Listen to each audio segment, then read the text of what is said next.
All of you. I'm happy to be at this symposium, first time for me. I would like to give you the view of Ericsson on what we call the network society and what's going on in our industry at the moment. But before we start our journey, I think that some of you folks in the audience here are well aware about our company. Founded in 1876. It's not a youngster, really.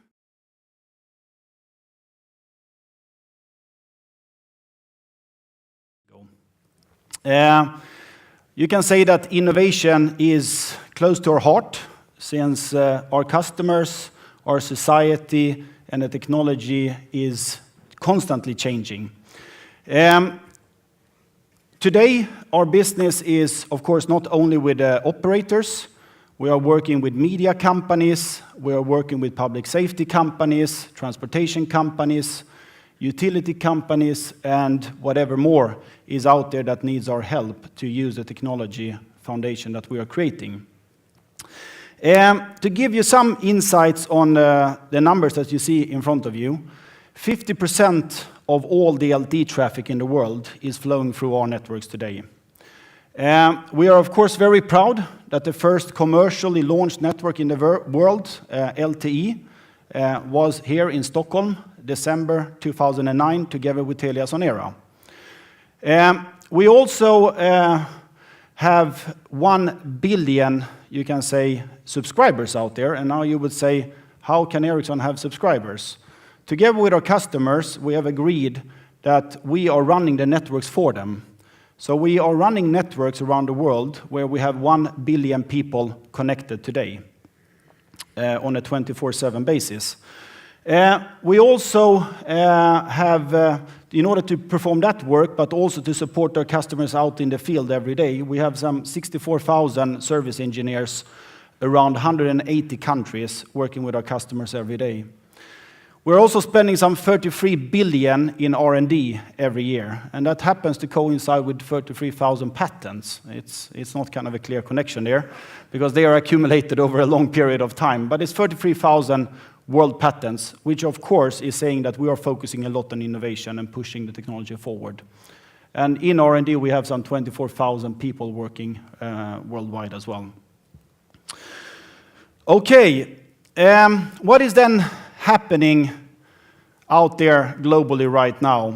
We do see that, or this is our predictions, since we are present in 180 countries, we work basically with all mobile operators and fixed operators around the world, and we work with other industries or verticals as well.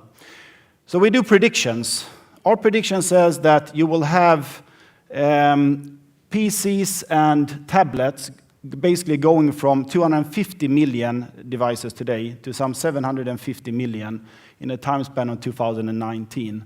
On smartphones today, probably all of you here has smartphones, but worldwide, we basically have 1.9 billion smartphones. We predict that that will go up to some 5.6 billion. It's not that long time. I mean, 2019 is just around the corner, right?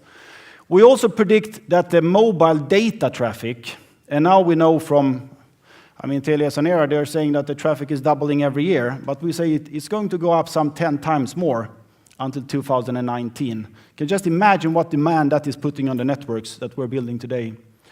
And we predict then that we will have some 8 billion broadband subscribers in total, and total subscriptions worldwide will be 9.3 billion.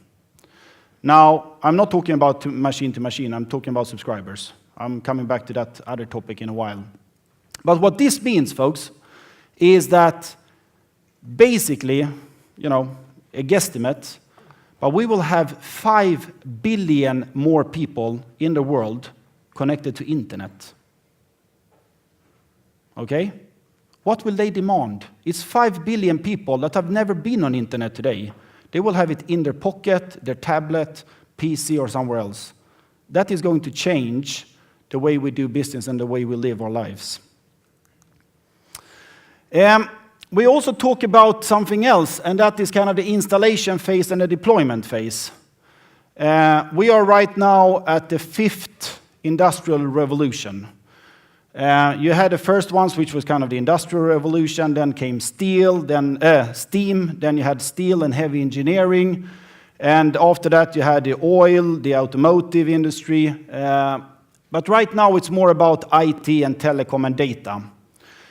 That technological revolution we call the network society. We also see by studying different technological revolutions that you always have two phases. You have one phase that we call the installation phase. That is the time when you build the railroads, you put down the tracks. That is of course followed by a deployment phase where you put the services on top. It has always been like this. The interesting thing is that the people that are the winners in the installation phase are not necessarily the winners in the deployment phase. If you're not able to innovate and be ahead of the pack, you can actually totally disappear in the next phase. And there are proof points throughout history repeated over and over again. So, network society. Network society is something, we say basically, you know, when one person gets connected, their life will change. When you have a lot of people being connected, as we are showing in 2019 time span, then the world is changing. Because the world will change when you have 5 billion more people connected to internet.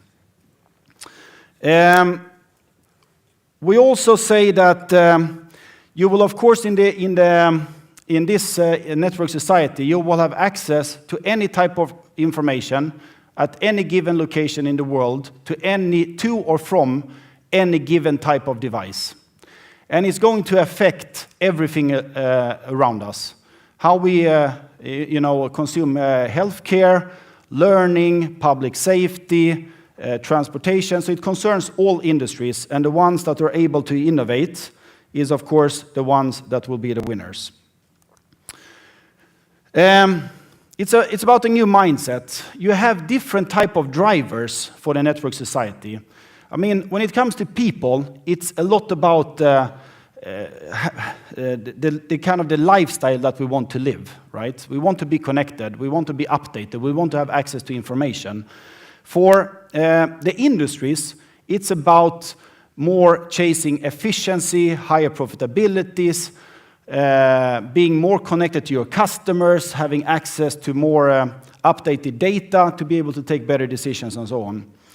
When it comes to technology, the good thing here is that all the piece parts for the network society, meaning the deployment phase, they are already in place. So in reality, the fundamentals for network society is already installed. The deployment phase are you. Is how are you going to use all these piece parts and the enablers in terms of a high capacity network covering billions of people to your advantage in your business, serving your customers. But all the components are available. I think somebody sent me this picture some time ago. And it's interesting because something is happening here, right? 2009, the Obama family, first time he won the election. They're sitting and looking straight ahead, right? Fully focused on what's going on stage. 2013, they all have cell phones. Not cell phones, smartphones. So they're checking something. What is the second, the right-hand side? What is that? That's the Pope being elected. So this is in Rome.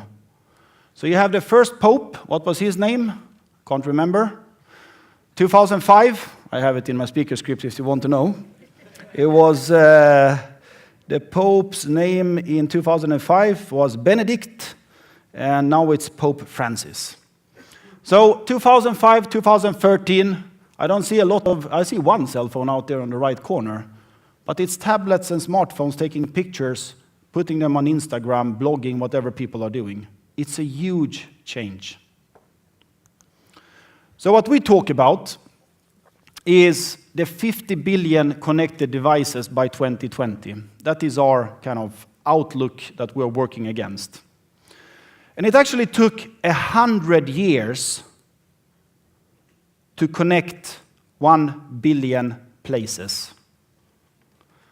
Places is physical cable, right? You have to dig it into the buildings. That took 100 years. Then it only took another 25 years to reach 5 billion connected persons. That's the cell phones. So the biggest inflection point was the introduction of cellular technology or mobile technology. And now, with having both cloud in place, mobility and broadband, it's time for the next big inflection point, the network society, driving this up to 50 billion connections. And now you will say, wow, they are crazy. This is never going to happen. You know, and I spent yesterday evening thinking of how well connected am I? You know, you can be connected with people, but through devices. I counted in my household to 27 different connected devices. And basically only 3 connections are kind of supplied from the outside. That was Securitas, right? My GSM modem in my alarm box. I have 2 surveillance cameras connected to Securitas. But all the other things was music system, Blu-ray players, 2 TV sets, my beloved Sonos music system, the PS3, PlayStation, cell phones, iPads, 27. So if you just have, 500 million or 1 billion of me, this is easy. And then we have all of you guys, right, working with machine to machine. I think this number is too low, to be honest. My personal reflection. But it's all about collaboration, right? In order to drive this marketplace, it's about alliances, joint ventures, partnerships between the pure ICT players. You can call them the non-ICT players, and of course, people like us and people like Telia Sonera and other operators. And that will make all our business grow.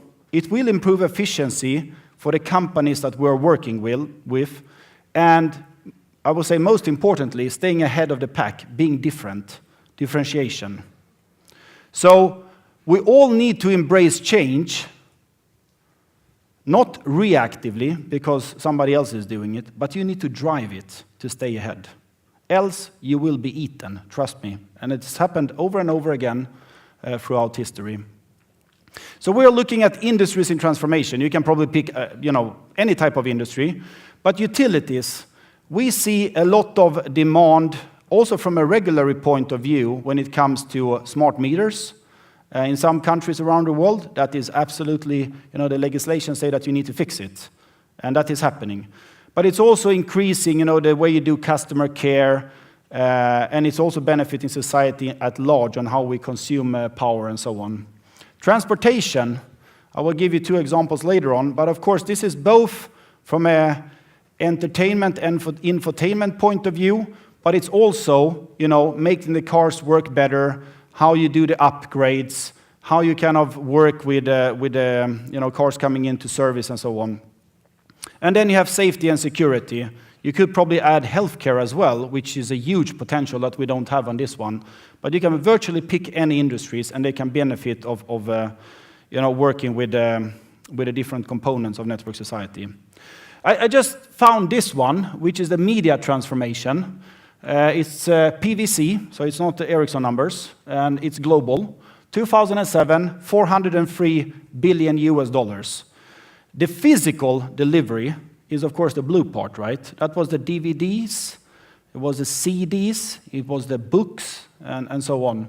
And this industry, they had a kind of a pretty tough time until they figured out how to work with all the newcomers, so to say. But in reality, that industry has never benefited more than during the kind of ICT era that has transformed this industry. We consume probably more books, but we read them in a different way, electronically. It has actually gone from physical deliveries to downloads.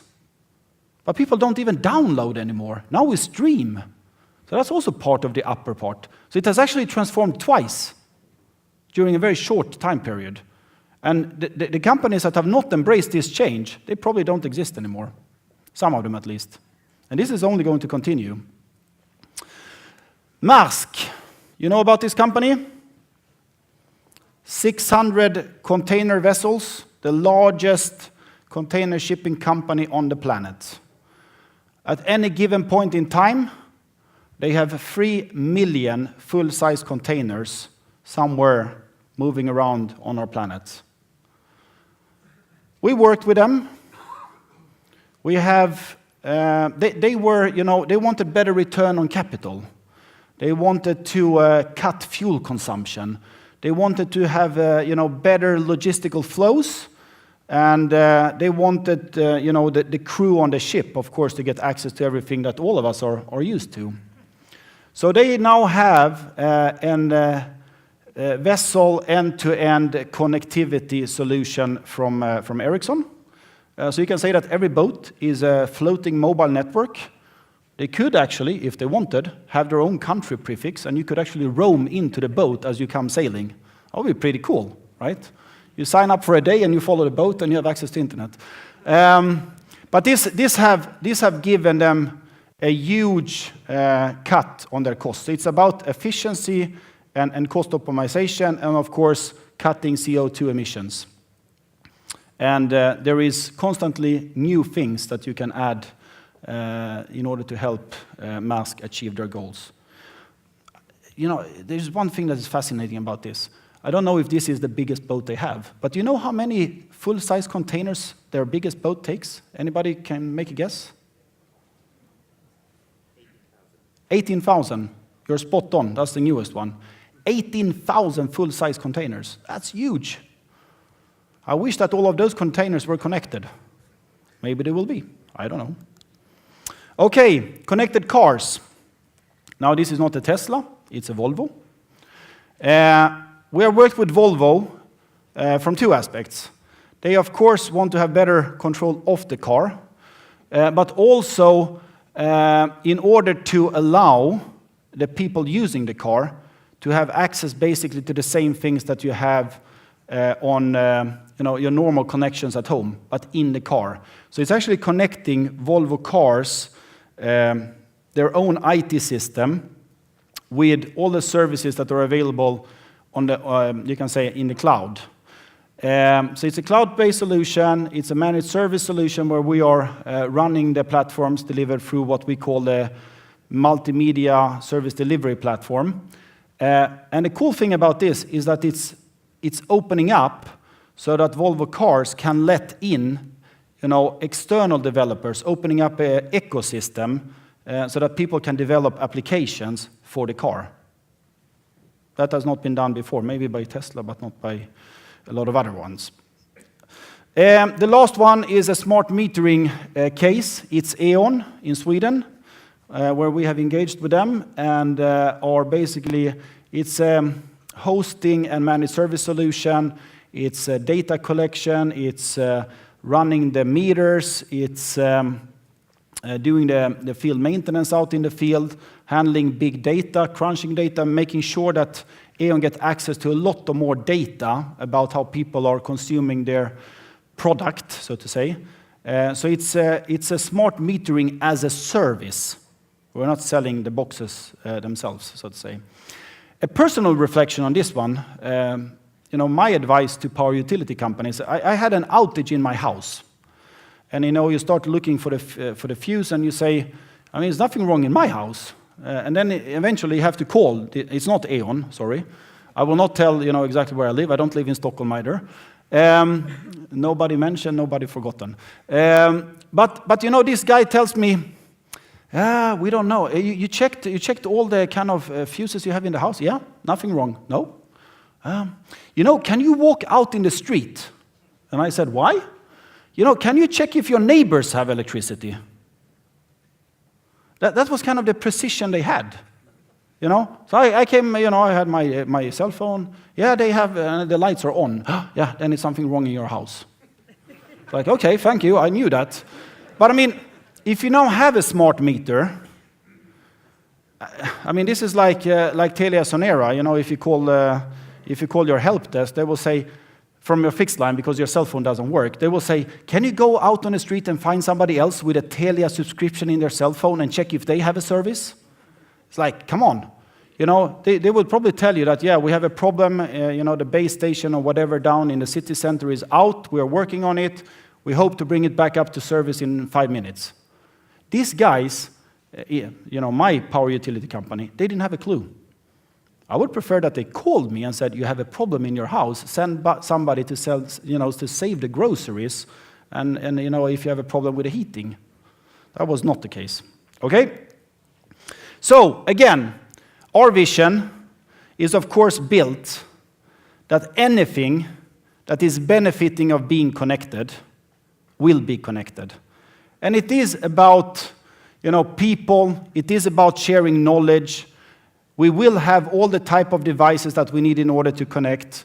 And through this, we will make society more sustainable. We will increase people's quality of life. And of course, business will grow and a lot of different industries will benefit. But it is about staying ahead, taking the advantage of the technology that is there already from an installation point of view, to be ahead of the pack in the deployment phase. One person gets connected again, changes a person's life. If a lot of people get connected, that will change the world forever. Thank you very much. We have a stand outside where you can see some of these examples. Thank you.